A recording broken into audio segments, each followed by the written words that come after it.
Hello dear friends, welcome to you नई शुरुआत channel. कैसे हैं आप लोग और कैसी चल रही है आपकी तैयारी। आई होप डियर फ्रेंड्स आप लोग बहुत अच्छे होंगे और आपकी तैयारी ज़बरदस्त चल रही होगी।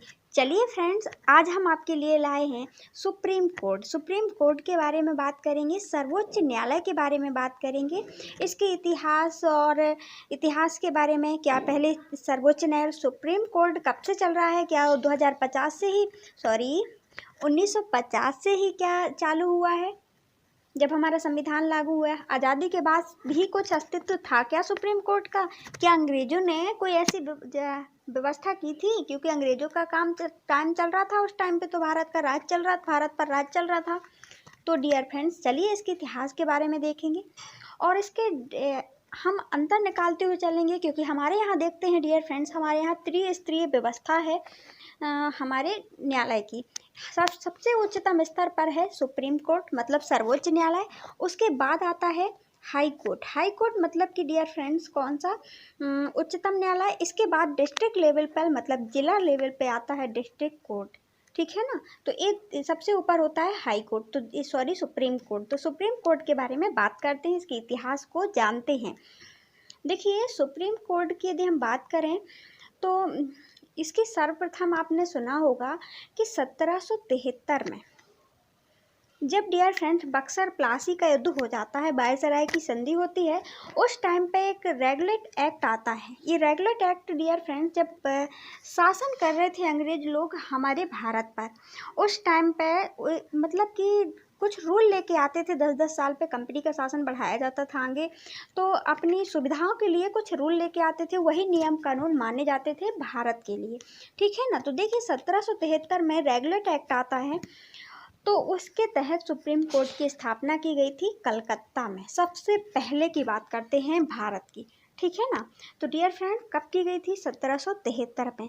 इसके बाद आता है डियर फ्रेंड्स, बहुत सारे एक्ट आते हैं इस प्रकार। 73 के बाद Pitt's India act, charter act के बारे में सुना होगा। तो और एक एक्ट देखिए 1935 में का अधिनियम, आपने भारत शासन अधिनियम के बारे में आपने पढ़ा ही होगा, जो कि डियर फ्रेंड्स इसका बेस है, ठीक है ना। इसी से लेकर के अभी भी न्यायिक व्यवस्था चल रही है। और मतलब संविधान की बात करें तो लगभग आधा संविधान है इस एक्ट के तहत। बहुत बहुत बहुत इम्पोर्टेंट है 1735 का अधिनियम, ठीक है ना। इसके तहत डियर फ्रेंड्स 2 साल बाद, मतलब 1937 में फेडरल कोर्ट की स्थापना की गई हमारे भारत में, ठीक है ना। तो क्या आप बोलेंगे क्या ये सुप्रीम कोर्ट था? तो डियर फ्रेंड, जस्ट वैसे ही मान लीजिए, लेकिन हम देखते हैं हमारा सुप्रीम कोर्ट सबसे ऊपर लेवल था, है ना। लेकिन इसके उतने लेवल पे नहीं था। इसकी सुनवाई यदि फेडरल कोर्ट में कोई मुकदमा गया है और वहाँ से हार गया और ये इंसान संतुष्ट नहीं है, तो उसको लंदन कोर्ट में चलाया जाता था।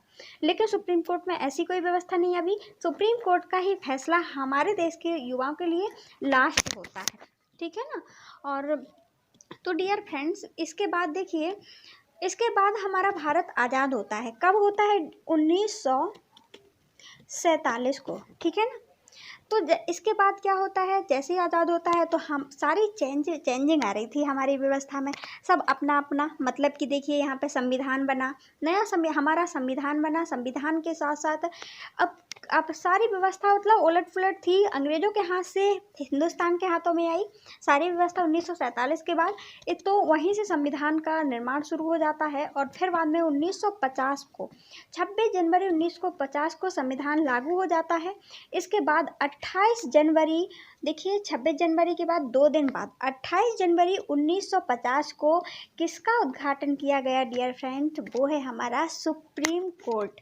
किसका उद्घाटन किया गया? सुप्रीम कोर्ट का।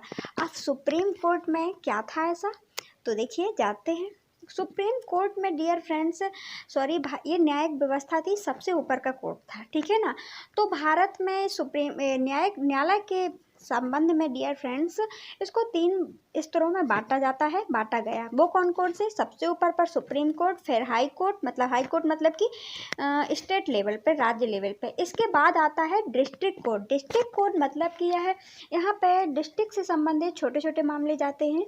और डिस्ट्रिक्ट मतलब जिला से संबंधित जिला न्यायालय है। देखिए, जब हमारे भारत में सर्वप्रथम क्या हुआ, सुप्रीम कोर्ट की स्थापना हुई, तो कहाँ पे की गई? पहला क्वेश्चन तो वो है हमारे दिल्ली में। सुप्रीम कोर्ट कहाँ है डियर फ्रेंड्स? दिल्ली में है।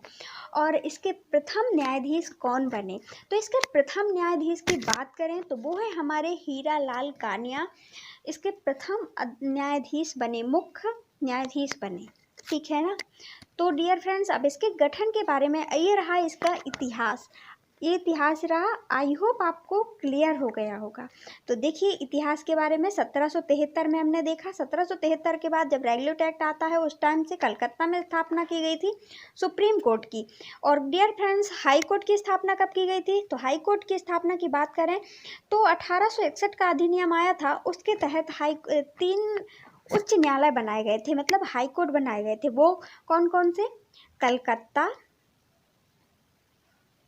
कलकत्ता में सुप्रीम कोर्ट भी है, ठीक है ना, कोलकाता, और साथ में बम्बई जो कि महाराष्ट्र में है, और महाराष्ट्र नहीं, मद्रास में स्थापना की गई थी हाई कोर्ट की।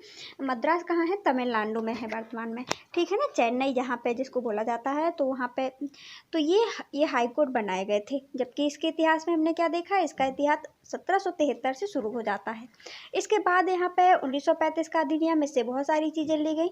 तो हम सुप्रीम कोर्ट में भी इससे चीज़ें ली गई थी 1935 में। इसके बाद इसके यदि हम बात करें, इसका उद्घाटन स्वतंत्र भारत में कब किया गया? तो हमने देखा, और 28 जनवरी मतलब 26 जनवरी के 2 दिन बाद 28 जनवरी 1950 को किया गया। तो और हाई कोर्ट की स्थापना की बात करें तो 1856 के बाद, राज्यों के बंटवारा के बाद इसका सिलसिला शुरू हो जाता है स्वतंत्र भारत में। बाकी 1861 के बारे में तो आपने देख ही लिया है। और इसके बाद हमने क्या देखा डियर फ्रेंड्स? अब इसके सर्वोच्च न्यायपालिका के बारे में पढ़ते हैं। हमने हाई कोर्ट और उच्च न्यायालय से संबंधित थोड़ी सी इतिहास तो जान ही लिया है। देखिए, सर्वोच्च न्यायालय की बात करें डियर फ्रेंड्स, तो इसका वर्णन हमारे संविधान में अनुभाग 5 और अनुच्छेद 124 से 147 में मिलता है। अब भाग 5 में मिलता है। जबकि यदि हम हाई कोर्ट की बात करें, मतलब उच्चतम न्यायालय की बात करें, जो कि स्टेट लेवल पे होते हैं, तो डियर फ्रेंड्स उसके भाग किस में है? इसमें भाग 6 दिया है, उसमें भाग 6 में वर्णन मिलता है। और अनुच्छेद की बात करें तो यहाँ पे देखिए 124 है, आगे 1 है, और यदि इसी 1 को हम बीच में ले जाते हैं डियर फ्रेंड्स तो क्या बन जाएगा? 214 बन जाएगा। तो यह बस यही अनुच्छेद में हाई कोर्ट का वर्णन मिलता है। तो 2 वैसे ही लिखा, और यहाँ पे 1 के बीच में 2 4 के बीच में एक अंदर कर दिया, इसको 4 लिख दिया। तो ये बन जाता है किसका? हाई कोर्ट से संबंधित अनुच्छेद यहीं से शुरू हो जाते हैं, और इसमें 147 तक है, और इसमें 231 तक अनुच्छेद में हाई कोर्ट का आपको वर्णन मिलेगा। इसके बाद इसी एक का मैजिक देखिए सबसे पहले ये फर्स्ट में था, फिर बीच में आया यहाँ पे, अब यहाँ लास्ट में आ जाएगा। तो डिस्ट्रिक्ट कोर्ट का मामला अनुच्छेद वहाँ से मिलेगा। तो 200 देखिए, 200 यदि लास्ट में आएगा 214 के 1 तो क्या हो जाएगा? 241 बन जाएगा। और 241 में डियर फ्रेंड डिस्ट्रिक्ट लेवल का मतलब डिस्ट्रिक्ट लेवल का हाई कोर्ट, डिस्ट्रिक्ट कोर्ट के बारे में जानकारी मिलती है अनुच्छेद में। आई होप आपके बारे में अनुच्छेद के बारे में वर्णन कहाँ मिलता है, तीनों के बारे में आप समझ चुके होंगे। चलिए अब देखते हैं इसका गठन देखते हैं। तो इसका गठन किस प्रकार किया जाता है डियर फ्रेंड्स? तो इसके गठन में हम देखें, जो कि हमने देखा अनुच्छेद 124 से 1 में दिया गया है, ठीक है ना। इसका गठन कहाँ दिया गया है? 124 के 1 अनुच्छेद में, ठीक है ना। और इसमें इस गठन में हमने देखा कितने सदस्य होते हैं सुप्रीम कोर्ट में। तो डियर फ्रेंड्स उस टाइम पे सदस्यों की संख्या टोटल कितनी थी? 8 थी। कितनी थी? 8 थी, 8 ही सदस्य थे, ठीक है ना। तो क्या आप बोलेंगे क्या अभी भी इतनी है? तो बिल्कुल नहीं फ्रेंड्स, अभी इतनी नहीं है। तो देखिए पहले 8 थे, लेकिन 2008 में ये व्यवस्था चेंज हो गई, काम भार बढ़ गया, मतलब ज़्यादा जनसंख्या बढ़ रही है, मामले जा रहे हैं ज़्यादा, तो इसकी सदस्य संख्या भी बढ़ाई गई। अब बढ़ाता कौन है? तो संसद वगैरह, राज्यसभा, लोकसभा और राष्ट्रपति से मिलकर के, ठीक है ना। और डियर फ्रेंड्स इसमें क्या होता है, इसमें अभी वर्तमान में कितने सदस्य हैं? तो बात करें अभी 31 टोटल सदस्य होते हैं हमारे सुप्रीम कोर्ट में दिल्ली में, 31। तो हमने 1 और 30 क्यों लिखा है? तो 1 और 30 तो 31 होता है, एक इसलिए अलग लिखा है, एक इसका मुख्य न्यायाधीश होता है और बाकी 30 क्या होते हैं, इसके सदस्य होते, मतलब कि न्यायाधीश होते हैं, और एक मुख्य न्यायाधीश होता है, एक मुखिया होगा। तो ये इससे बनता है हमारी 2008 में ये चेंजेस आए। क्लियर। अब भारत के हम न्यायपालिका की बात करें तो हमने यही देखा कि 3 भागों में विभाजित है, त्रिस्तरीय है, इसका गठन ही है ये, मतलब कि इसकी सदस्य संख्या और स्तर की बात करें तो त्रिस्तरीय। सबसे ऊपर दिल्ली में कौन है डियर फ्रेंड्स? तो दिल्ली में हम देख रहे हैं क्या है, सर्वोच्च न्यायालय है दिल्ली में, ठीक है ना। मतलब सर्वोच्च न्यायालय मतलब सुप्रीम कोर्ट, हाई कोर्ट मतलब कि स्टेट लेवल का मत कोर्ट, मतलब कि ये कहाँ पे है, तो हर राज्यों में है। हम देखते हैं हर राज्यों में नहीं है, मतलब कि संविधान में व्यवस्था है, जनसंख्या के हिसाब से होता है हाई कोर्ट। तो अभी देखें हम वर्तमान में 25 हाई कोर्ट हैं, सुप्रीम कोर्ट तो एक ही है दिल्ली में, ठीक है ना, ये किया है। तो डियर फ्रेंड्स इसमें 25 कितने हैं, 25 हाई कोर्ट हैं, उच्चतम उच्च न्यायालय हैं, ठीक है ना। तो बोलेंगे आपकी राज्य तो 29 हैं और केंद्र शासित प्रदेश भी हैं साथ, तो ये 25 कैसे? सभी राज्यों के लिए तो एक एक होना चाहिए। तो नहीं डियर फ्रेंड्स, देखिए किसी किसी राज्य के की व्यवस्था, 2 राज्यों की व्यवस्था एक ही हाई कोर्ट संभालता है। कितने की? 2 राज्यों की व्यवस्था एक ही हाई कोर्ट संभालता है।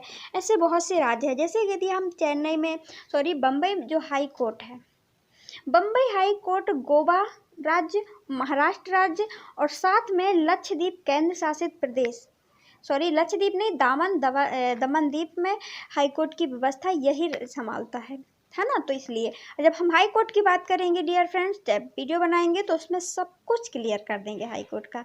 और फिर नीचे होता है डिस्ट्रिक्ट कोर्ट, ठीक है। सो फ्रेंड्स, क्या आपको गठन समझ में आ गया, इतिहास समझ में आया कि 1950 में इसकी स्थापना की गई, और इसके गठन में हमने क्या देखा डियर फ्रेंड्स, इसकी सदस्य संख्या देखी, सदस्य संख्या के साथ साथ इसका स्तर देखा, ठीक है ना, कि त्रिस्तरीय व्यवस्था हमारे भारत में चलती है न्यायालय के बारे में, ठीक है। अब देखते हैं इसके गठन देख लिया हमने। तो गठन के बाद यदि बात करें डियर फ्रेंड्स, तो हमने अभी इसका गठन देखा है, ठीक है ना। राज्यों में उसकी जनसंख्या के अनुसार सदस्य रखे जाते हैं, जबकि इसमें हमने सदस्यों की संख्या बता दी है। अब देखते हैं हम योग्यता के बारे में कि कौन बन सकता है सुप्रीम कोर्ट का सदस्य, न्यायाधीश कौन बन सकता है, क्या हम पे क्वालिटी है ऐसी कि हम लोग बन सकते हैं। तो डियर फ्रेंड्स ज़्यादा कठिन नहीं है, पर थोड़ी सी क्वालिटी जान लीजिए। तो सबसे पहले क्वालिटी है इसकी कि वह भारत का नागरिक हो। क्या हुआ है? भारत का नागरिक हो। तो आप बोलेंगे ये क्वालिटी तो सब में है, हम में भी है, पैदाइशी क्वालिटी है भाई, हमारे मम्मी पापा भारत में रहते हैं, उनको नागरिकता प्राप्त है, हमको भी नागरिकता प्राप्त है। तो क्या हम सुप्रीम कोर्ट के अध्यक्ष बन सकते हैं? कुछ फॉर्मेलिटी और हैं, उनको पूरा करने के बाद आप जरूर बन सकते हैं डियर फ्रेंड्स। तो क्या है ऐसी फॉर्मेलिटी? तो देखिए, भारत का नागरिक हो, साथ में वह 5 साल हाई कोर्ट में, या फिर 10 साल हाई कोर्ट का वकील रहा हो, 5 साल हाई कोर्ट का जज रहा हो। मतलब देखिए, सुप्रीम कोर्ट का बनना है लेकिन हाई कोर्ट का वो जज रहा हो। और यदि ये नहीं है उसके पास, यदि वो वकील भी रहा है हाई कोर्ट में, लेकिन वकील के लिए 10 साल होनी चाहिए। या फिर इनमें से डियर फ्रेंड्स, यदि इनमें से कोई योग्यता नहीं है ये वाली, तो एक योग्यता और है, आप राष्ट्रपति की नज़र में विधि का ज्ञाता बन जाइए, बस बन जाएंगे। 3 में से हमने 3 चीज़ बताई, इनमें से यदि आप एक भी फॉलो कर लेते हैं तो आप ज़रूर से ज़रूर बन जाएंगे। तो डियर फ्रेंड्स, हमने देखा कि 1989 में ज़्यादातर डियर फ्रेंड्स, मतलब ये 10 साल वाला वकील सही रहता है, इससे ज़्यादा जाते हैं और इससे जाते हैं, इससे तो अभी तक नहीं बन पाए हैं, ठीक है ना। तो ये फॉर्मेलिटी है, यदि आपके पास आपने पूरी कर ली तो आप ज़रूर बन सकते हैं सुप्रीम कोर्ट का न्यायाधीश, आप बन सकते हैं, ठीक है ना। तो यदि हम बात करें डियर फ्रेंड्स, तो सबसे पहले सुप्रीम कोर्ट के अध्यक्ष न्यायाधीश कौन बने थे, तो हमने आपको बताया था हीरा लाल कानिया 1950 में बने थे। इसके बात करें, यदि महिला की बात करें, तो सर्वप्रथम कौन सी महिला ऐसी हैं जो कि डियर फ्रेंड्स सुप्रीम कोर्ट का न्यायाधीश, मुख्य न्यायाधीश रह चुकी हैं, तो वो हैं 1989 में बनी थी मीरा फातिमा बीबी। कौन? मीरा फातिमा बीबी। ध्यान रखना, ऑब्जेक्टिव बन जाते हैं। सो डियर फ्रेंड्स, अभी ये वाली फॉर्मेलिटी जो हमने बताई, ये तो हमने सुप्रीम कोर्ट के लिए बताई। यदि छोटे में मतलब हाई कोर्ट में जाना है हमको, तो हम उसके लिए क्या करें? तो डियर फ्रेंड्स, उसके लिए भी बस यही है, तो 5 साल यदि आप हाई कोर्ट के जज रहे हैं, और 10 साल तक आप किसी भी हाई कोर्ट में जज रहे हैं, और डियर फ्रेंड्स 10 साल का डिस्ट्रिक्ट लेवल पे, इसके नीचे वाले लेवल पे यदि आप 10 साल आपने वकीली की है, तो भी आप हाई कोर्ट के सदस्य बन सकते हैं, मतलब कि न्यायाधीश बन सकते हैं। क्या बताया हमने इसमें? दोनों में 10-10 बताया है, ध्यान रखना। लेकिन दोनों में बताया, लेकिन वकील इसमें हाई कोर्ट का था, जबकि इसमें वकील आप डिस्ट्रिक्ट लेवल पर भी हैं, इसके नीचे का लेवल है तो भी आप रह सकते हैं। लेकिन ये 5 इन दोनों में से यदि एक भी फॉर्मेलिटी पूरी करते हैं तो हाई कोर्ट का सदस्य बन सकते हैं। ये वकील कहाँ का होना चाहिए? डिस्ट्रिक्ट लेवल का। ठीक है, क्लियर? चलिए देखते हैं अब डियर फ्रेंड्स, अभी हमने क्या देखा? गठन देखा। गठन में हमने देखा कि 8 सदस्य होते थे, लेकिन 2008 से इसके सदस्य 31 हो गए हैं। और इसमें एक गठन में हमने देखा कि 3 स्तरों पर व्यवस्था चलती थी, और दोनों का देखा। इसके बाद देखिए योग्यता संबंधी बात करते हैं। सो हमने योग्यता से संबंधित बात कर ली, गठन से संबंधित बात कर ली। आई होप आपको क्लियर हो गया होगा। देखते हैं डियर फ्रेंड्स नियुक्ति के बारे में। तो नियुक्ति की प्रक्रिया कैसे होती है, कौन इनको नियुक्त करता है, ये बात करते हैं। देखिए दोनों का देखेंगे। तो देखिए इसकी नियुक्ति मुख्य न्यायाधीशों को सर्वोच्च न्यायालय और उच्च न्यायालय के न्यायाधीशों के परामर्श से होती है। तो हमने 3 लेवल पर डियर फ्रेंड्स पढ़े थे, 3 स्तर पर हमने न्यायपालिका की व्यवस्था पढ़ी थी। तो यदि सर्वोच्च न्यायालय की नियुक्ति, मतलब सुप्रीम कोर्ट का यदि आप मुख्य न्यायाधीश बनना चाहते हैं, तो आपकी नियुक्ति कौन करेगा? अभी तो हमने योग्यताएं आपकी पढ़ ली कि ये योग्यता होनी चाहिए तो ही आप बन सकते हैं, लेकिन उनकी नियुक्ति करता कौन है? तो मुख्य न्यायाधीश जो पहले से अभी रह रहा है और अब छोड़ने वाला है, तो वो न्यायाधीश, और उसके नीचे के मतलब सुप्रीम कोर्ट के न्यायालय के सुप्रीम के मोप के द्वारा जो 2018 में आया है, मतलब अभी 2019 में आया है, इसके द्वारा ही वर्तमान जो सुप्रीम कोर्ट के न्यायाधीश हैं, जो मुख्य न्यायाधीश है, उनका चुनाव इसी व्यवस्था के तहत हुआ है, फिर कॉलेजियम व्यवस्था। तो डियर फ्रेंड्स, ये कॉलेजियम व्यवस्था और मॉप हमें तो समझ में नहीं आ रहा। तो मॉप मतलब होता है मेमोरेंडम ऑफ प्रोसेसर। तो देखिए इसमें क्या होता है, तो पहले नंबर पे ये चुन करके भेजा जाता है, किसको? आगे मोप के द्वारा चुना जाता है। फिर जब इसको चुन लिया जाता है, फिर आती है कॉलेजियम व्यवस्था। इसके थ्रू अभी से अब होता है, नियुक्ति होती है सुप्रीम कोर्ट के जजों की, मुख्य न्यायाधीश की। तो अब एक बार इसको देख लेते हैं, मोप को क्लियर करते हैं डिटेल से। देखिए मोप में होता क्या है। मोप में डियर फ्रेंड्स विधि मंत्रालय होता है, जो विधि मंत्रालय बोलता है किससे? मुख्य न्यायाधीश से। क्या बोलता है भाई? वो बोलता है कि आपका रिटायरमेंट होने वाला है, आपकी एज होने वाली है, अब बताइए हम इस पद पर किसको योग्य मानते हैं, आप किसको रखा जाए, इससे परामर्श लेता है। तो क्योंकि इसको तो ज़रूरत नहीं है, इसके तो रिटायर होने वाला भाई, अब हम तो जाने वाले हैं, ठीक है ना, हमको क्या मतलब। तो विधि मंत्रालय क्या करता है, इसको मुख्य न्यायाधीश से पूछता है, और फिर जब जो भी ये नाम सुझाता है, तो उसको प्रधानमंत्री को दिया जाता है, और प्रधानमंत्री राष्ट्रपति, अंततः राष्ट्रपति फिर ये व्यवस्था चलती है। और फिर क्या होता है, फिर बाद में यही नाम कॉलेजियम व्यवस्था पर जाता है और उससे चुन लिया जाता है।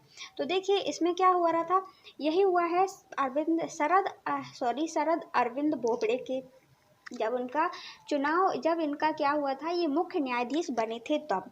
तो देखिए फिर जो भी कॉलेजियम व्यवस्था के बाद फिर कॉलेजियम व्यवस्था आती है। कॉलेजियम व्यवस्था में क्या था, कॉलेजियम व्यवस्था में हमने पढ़ा था कि एक कौन होता है? मुख्य न्यायाधीश होता है।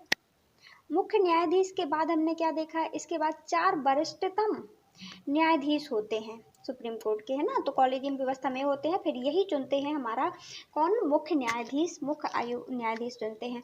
तो मुख्य न्यायाधीश जब चुन लिया जाता है तो फिर अब जैसे शरद अरविंद बोबड़े जी आ गए, ठीक है ना, मुख्य न्यायाधीश के पद पर संभाल लिया। अब ये इनको चाहिए, ये इतना पूरा अकेले तो कार्यभार संभाल नहीं सकते हैं, इनको और भी जजों की ज़रूरत पड़ती है।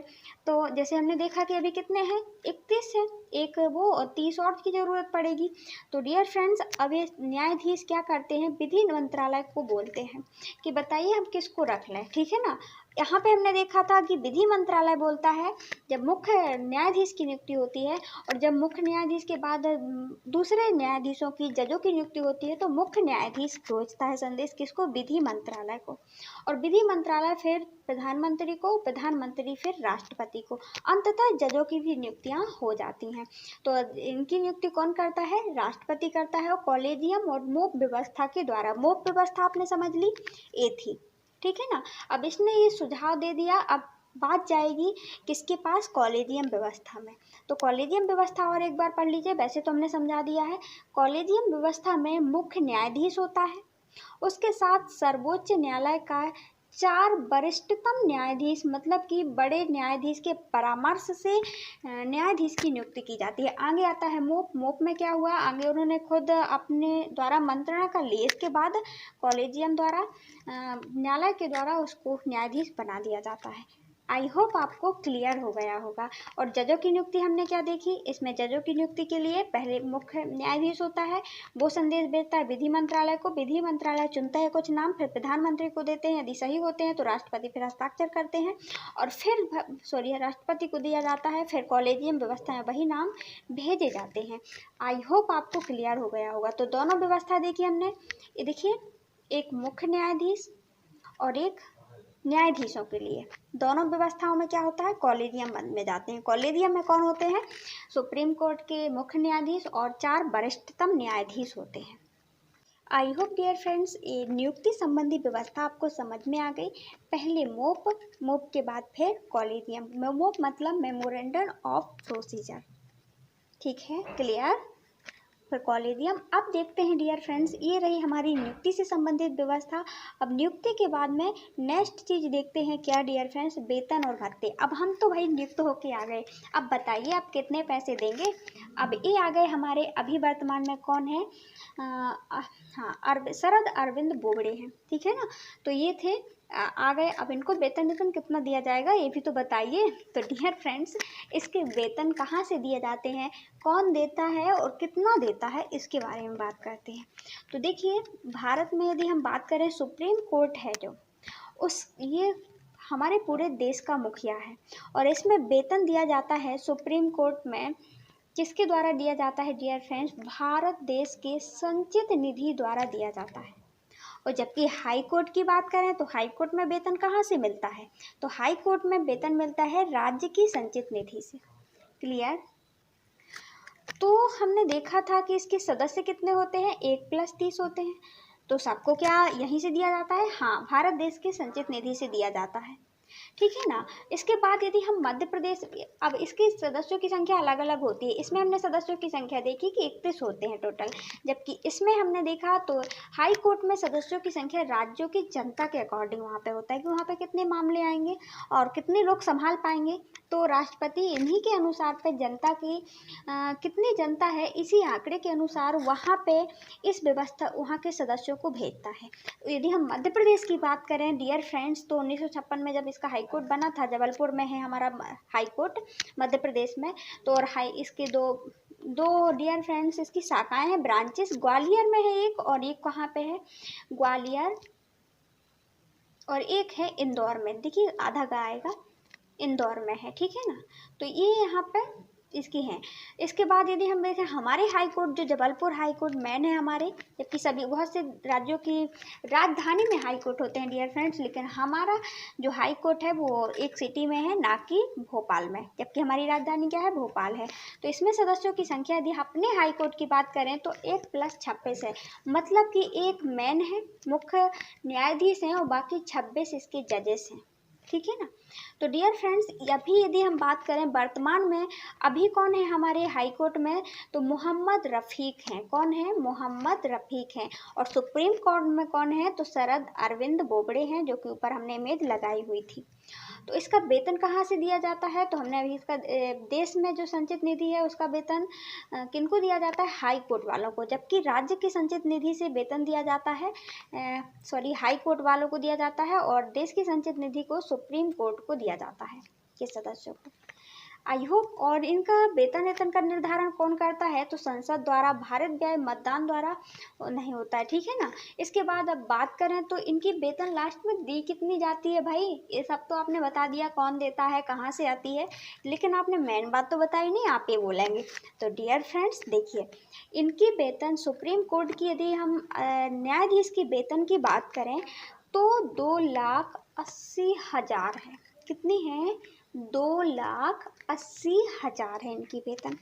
और इनके जो एक सदस्य की, मतलब कि शरद अरविंद बोबड़े के पैसे कितने मिलते होंगे मंथली? तो 2,80,000 रुपये, ठीक है। इनको अभी किया गया है 17 के बाद में, पहले इतनी नहीं थी।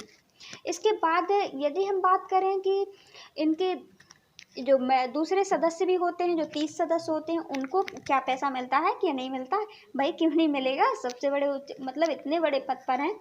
तो डियर फ्रेंड्स, उनकी वेतन है 2,50,000। इसकी 30,000 ज़्यादा है, 30,000 से कम इसकी।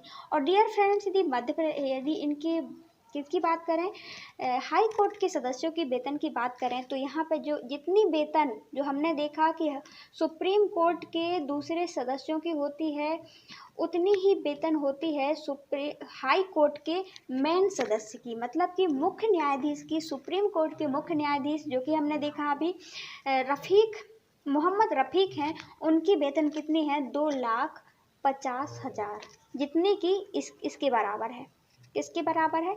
जो कि सुप्रीम कोर्ट के जो न्यायाधीश होते हैं उनके बराबर होती है यहाँ के मुख्य न्यायाधीश की वेतन, ठीक है, क्लियर।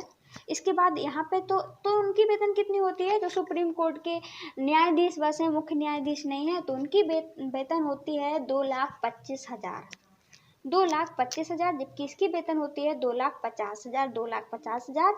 और मुख्य की होती है 2,80,000 सुप्रीम कोर्ट के, जबकि यहाँ के हाई कोर्ट के 2,25,000। क्लियर हुआ वेतन संबंधी बात?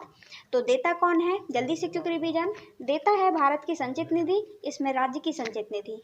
इसमें कितने मिलते हैं? 2,80,000, 2,25,000, और 50,000, जबकि इसमें 2,50,000 और 2,25,000, ठीक है। क्लियर हुआ? हाँ।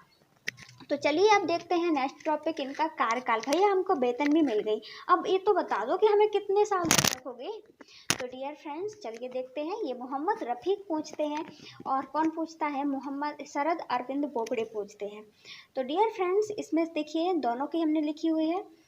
तो यदि हम बात करें सुप्रीम कोर्ट के जजेस की, किसकी बात करें? सुप्रीम कोर्ट के जजेस की बात करें, जजेस नहीं, मतलब मुख्य न्यायाधीश की बात करें, तो डियर फ्रेंड्स इनका कार्यकाल होता है 65 वर्ष।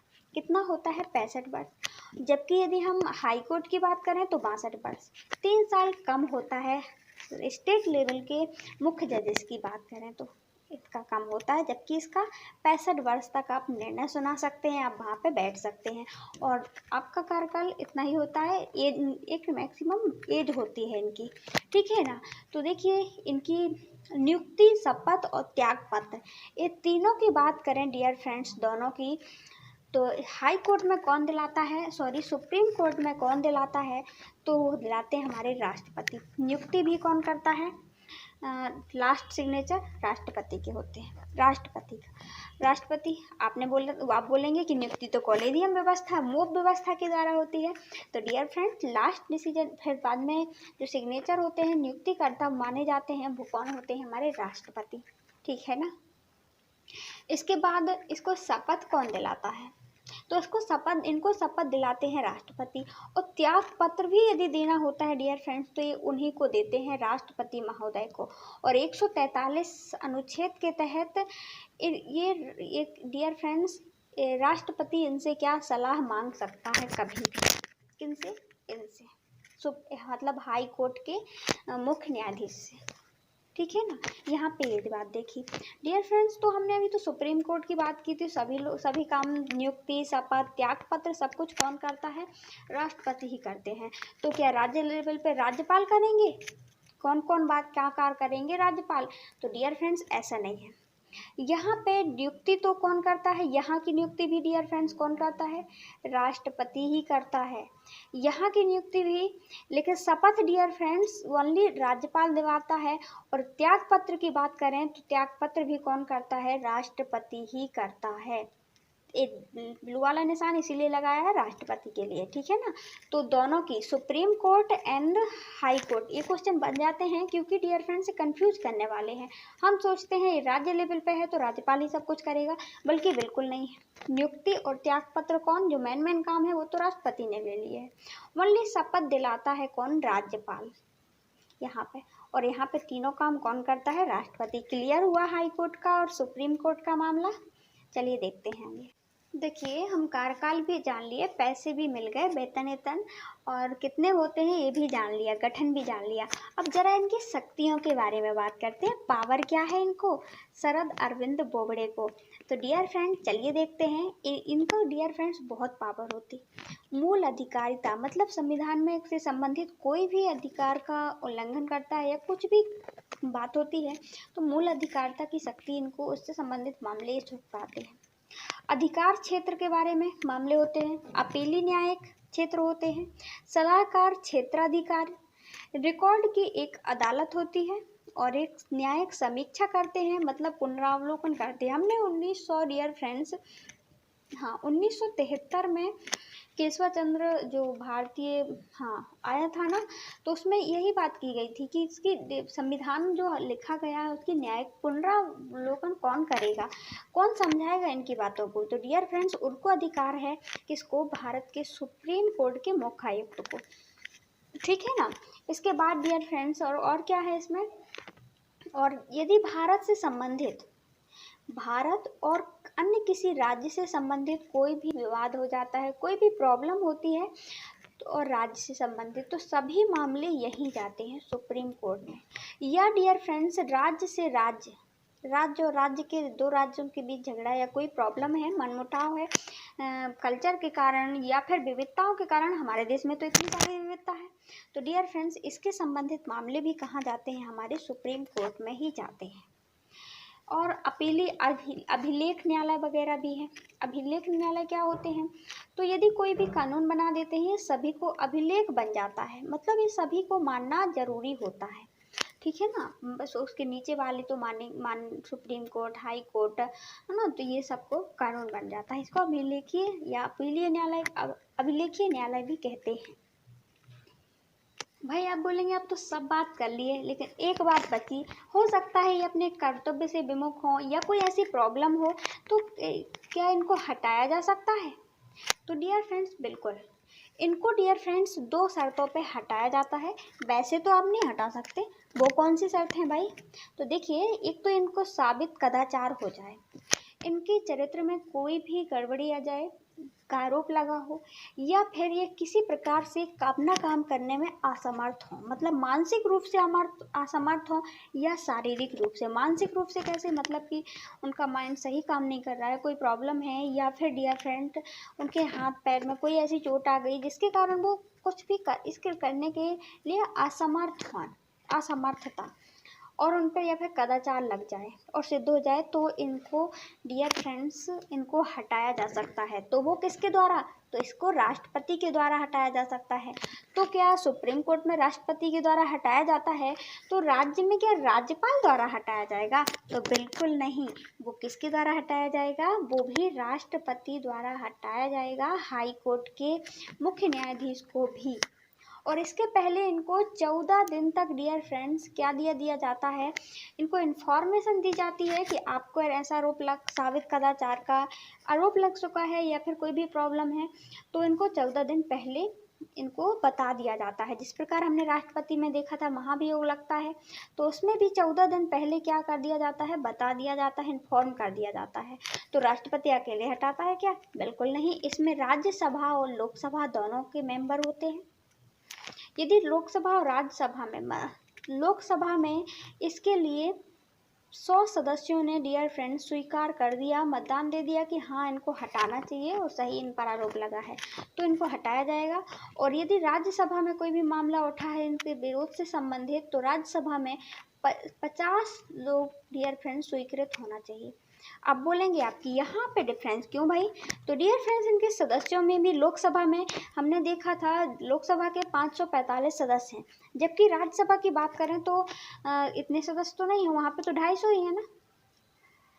550 सदस्य 52 सदस्य राज्यसभा लोकसभा में संविधान में वर्णित है कि आप इतने रख सकते हैं, राज्यसभा के लिए 250 हैं तो इनकी संख्या भी तो कम है, इसीलिए यहाँ पर राज्यसभा में के लिए रखा गया है डियर फ्रेंड्स कितने 50 लोगों ने कह दिया और यहाँ पे 100% में मतलब 2/3 जितने भी सदस्य हैं उसके 2/3 सदस्यों को द्वारा स्वीकृत कर दिया जाता है यदि इनका आरोप तो इनको हटाया जा सकता है। साबित कदाचार की बात हो या फिर असमर्थता की बात हो, इन 2 बातों में इनको हटाया जा सकता है। सो डियर फ्रेंड्स कैसा लगा ये वीडियो कमेंट बॉक्स में कमेंट करके ज़रूर बताएं। Thanks for watching. पढ़ते रहिए बढ़ते रहिए और self study best study self study के लिए तो हमारा भी सॉल्यूट। सो